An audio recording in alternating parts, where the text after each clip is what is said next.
Samsung தொழிலாளர்கள் பிரச்சினை தொடர்பாக பேச முதலமைச்சரை சந்திக்க நேரம் கேட்டுள்ளதாக சிஐடியு தொழிற்சங்க மாநில தலைவர் சவுந்தரராஜன் தெரிவித்துள்ளார்.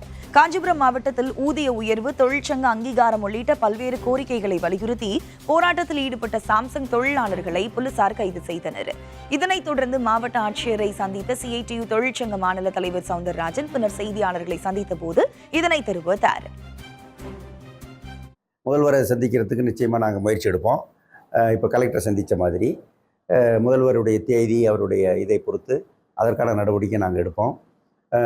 இன்னொரு பக்கத்தில் காவல்துறை இப்போ அத்துமீறி எடுக்கிற அந்த நடவடிக்கைகளை அதையும் நான் கலெக்டர் சொல்லியிருக்கோம், இப்படிலாம் பண்ணலாமா அப்படின்னு. அவங்க சொன்னாங்க, நாங்கள் ப்ரிவென்டிவாக தான் பண்ணியிருக்கோம் அப்படின்னு அவங்க சொன்னாங்க. ப்ரிவென்டிவாக பண்ண எப்போ விடுதலை பண்ணுவீங்க அப்படின்னு கேட்டபோது அதை நாங்கள் முறைப்படி பார்த்து நாங்கள் பார்க்கலான்னு சொன்னாங்க.